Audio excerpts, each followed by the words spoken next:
వి gold trusted gold buyers తాకట్టులో ఉన్న బంగారాన్ని విడిపించి ఈ రోజు ఉన్న మార్కెట్ ధరకే కొనబడును. మరిన్ని వివరాలకు సంప్రదించండి 77107720. ఒక గ్రామంలో 2-3 గ్రూపులు మనలో ఉంటారు. అరాకొర గత ప్రభుత్వాన్ని ఏలిన వీరులు ఉంటారు. కుండిన పాలలో ఒక విషమ చుక్క వేసినట్లు వాళ్ళట్లా గెలవరు. కానీ వాళ్ళు ఏం చేస్తారంటే మీలో విభేదాలు వచ్చడానికి, మీలో విభేదాలు పుట్టించడానికి ఆ కుండెడ పాలలో ఒక చుక్క విషమ చుక్క వేసినట్టు మిమ్మల్ని రెచ్చగొట్టి వాళ్ళు మీ మీద ఒక నిలబడరు, మీలో మిమ్మల్ని నిలబడే కార్యక్రమం చేస్తారు.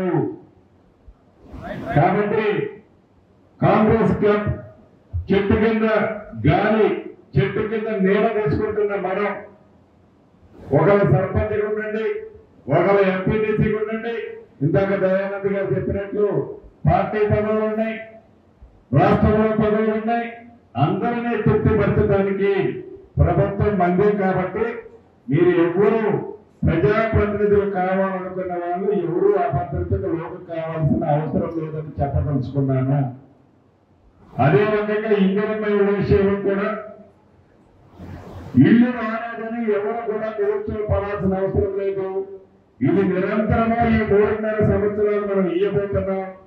తప్పకుండా 2వ విడత ఇస్తాం, 3వ విడత ఇస్తాం, 4వ విడత ఇచ్చి ఎన్నికలకి పోతామనేది నేను స్పష్టంగా చెప్పాలని కూడా ఈ వేదిక నుంచి మీకు తెలియజేస్తున్నాను. ఎవరైతే ఇల్లు రాని వాళ్ళు ఉన్నారో వాళ్ళందరూ నిరాశపడకుండా ఖచ్చితంగా రాబోయే కాలంలో ప్రతి ఊర్లో కూడా ఎవరైతే లబ్ధిదారులు ఉంటారో, నిజంగా అర్హులు ఉంటారో వాళ్ళందరూ కూడా ఇల్లు వచ్చే బాధ్యత మన పొంగులేటి శ్రీనివాసరెడ్డి గారు చూస్తారని చెప్పి మనస్ఫూర్తిగా అందరూ తెలియజేస్తున్నారు. ముఖ్యంగా ఈ ఎలక్షన్స్ అంతా మనకు ఎందుకంటే చాలా ఇంపార్టెంట్ ఎలక్షన్స్. మీరు సర్పంచ్ గెలిస్తేనే మనం ఏదైనా నిధులు కానీ మనకు ఏదైనా పెన్షన్స్ కానీ ఏదైనా సరే ఆ సర్పంచ్ ద్వారా చేయించగలం.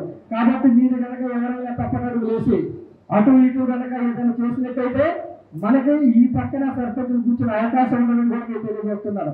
కాబట్టి ప్రతి ఒక్కళ్ళు కూడా ఎలక్షన్స్ లో మా ఎలక్షన్స్ లో ఎలా కష్టపడ్డారో, ఎంపీ గారి ఎలక్షన్ లో ఎలా కష్టపడ్డారో ఈ రోజు మనలో ఉన్న ప్రతి నాయకుడు కూడా ప్రతి గ్రామం తిరిగి కాంగ్రెస్ పార్టీని గెలిపించాలని బాధ్యత మనందరి మీద ఉందని తెలియజేస్తున్నాను. అలాగే రాబోయే కాలంలో కూడా మనకు ఏ నిధులు కావాలన్నా ఏది కావాలన్నా సరే మన శ్రీనివాసరెడ్డి గారు కానీ, తుమ్మల గారు కానీ, బత్తి గారు అన్ని చేస్తామని చెప్పి హామీ ఇవ్వడం జరిగింది.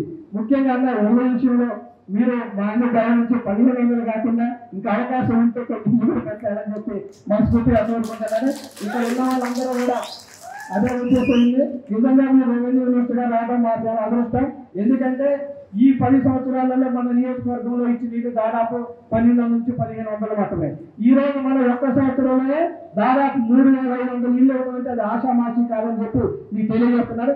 ఈ 3.5 సంవత్సరాలలో ఎక్కడా కూడా ఏ లబ్ధిదారులు కూడా ఇల్లు లేదనే ప్రసక్తి లేకుండా ఈ 3.5 సంవత్సరాల్లో ప్రతి ఒక్కళ్ళు కూడా ఇల్లు ఇస్తారని చెప్పి మనస్ఫూర్తిగా తెలియజేస్తూ